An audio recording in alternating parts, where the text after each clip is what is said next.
everybody, my name is Jenna and today I'm doing the Doctor Strange book tag. The original creator of this tag was g-swizzel from the channel g-swizzel books. I will leave a link to her video in the description box below, and she's actually the one who tagged me to do this, so thank you for the tag. I did really enjoy Doctor Strange. I only ended up giving it a 3 out of 5 stars. I have a full movie review of that one which I will leave it linked in the description box below if you wanted to check it out. But basically the Doctor Strange book tag has 7 questions. I am super excited to get into them, so we're just going to get started. So question 1, Dr. Stephen Strange, an originally unlikable character that becomes teachable. For this one I'm going with Clary Frey from the Mortal Instruments series. Now I know this is probably one that most people probably wouldn't pick this one, but I know when I first started reading this series I wasn't the biggest fan of Clary. There was something about her that just kind of bugged me. I was always more interested in all of the other characters rather than Clary, but sort of as the series goes on, you know, she learns more about being a shadow hunter, she learns more about the world basically, and she definitely becomes teachable by the end of the series. So for that reason I think that Clary is a character who starts off a little bit unlikable, but she ends up being teachable. And I think the best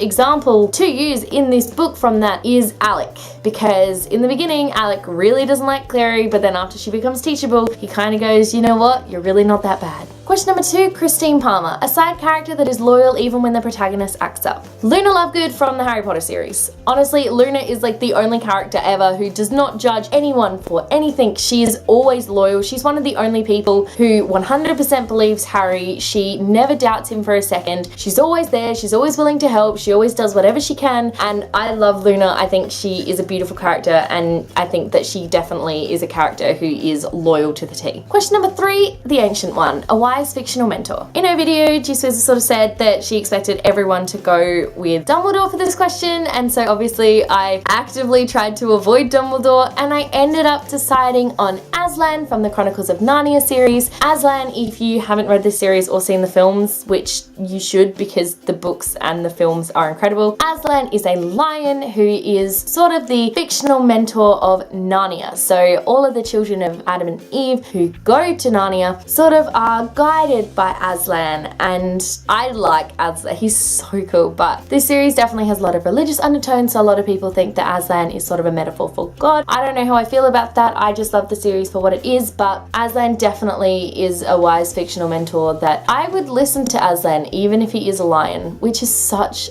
an odd choice, but I've given up on trying to memorize the questions, so I'm just gonna read them from now on. So, question 4, Barron Mordo, a character that puts their motivations and what they believe in before their friendships. So for this one, I'm actually not just going with friendships, but before family, because that is Caleb Pryor from the Divergent series. I loved Caleb in this first book, really did. I thought he was great, and then the series went on and I sort of went, you know what, you're not a very nice person. So I'm going with Caleb for this one. I won't spoil anything in case for some reason you haven't yet read or seen the Divergent films, but for those of you who have read it, or actually I gave up with the film, so I'm not really sure if this even happened in the movies, but if you've read the books, you know what I'm talking about when I say that Caleb ends up being not a very nice person. I mean, I've not read these books in so long. Question number 5, Kaecilius, a character that started off on the good side but lost their way. Gale Hawthorne from the Hunger Games. He was awesome to start with, you know, he really cared for Katniss, he really cared for the family, for the district. He was just completely against the games, as anyone in their right mind would be, unless of course you lived in the capital, but I'd make the argument that you would not be in your right mind if you lived in the capital. But obviously by the time we get to the 3rd book, Gale is very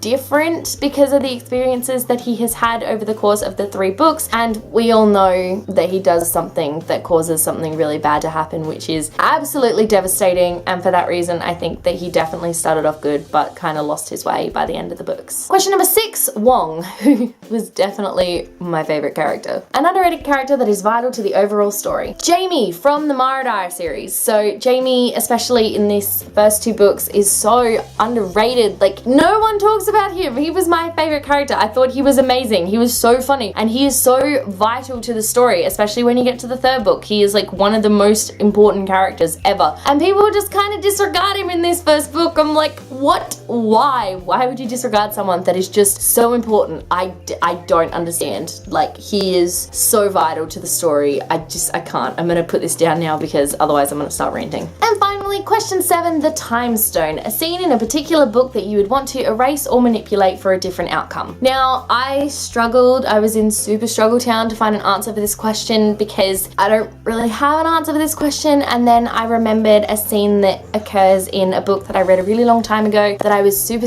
devastated about. I'm not gonna sort of explain what it is because that would be like super spoilers, but I remember reading this and just being utterly devastated. I cried for like hours after reading it. The book I'm talking about is Destined by April and Pike. This is the 4th book in the Wing series, and it is the end book in the Wing series, and there's a scene in here that involves one of the characters that is just so heartbreaking and devastating, and I would have loved for there to have been a different outcome for it, but so there we go. Thank you so much for watching my Doctor Strange book tag. I hope you enjoyed it. I hope you agree with some of the characters that I chose for some of these books. Thank you again, g-swizzel, for tagging me. I had a lot of fun doing this one. Now I've just realized that I'm supposed to tag people. Oh no. Well, this is bad. I always forget to tag people, so I'm just gonna tag like the 2 people that I tag in basically every video, and that of course is Kaecilius from Books K and Roya from Roya Eve Reads. I mean, one day I'll find other people to tag, but for now, you 2 are it. If you like this video, be sure to give it a huge thumbs up and don't forget to subscribe to my channel so you don't miss a thing. Stay random. Bye.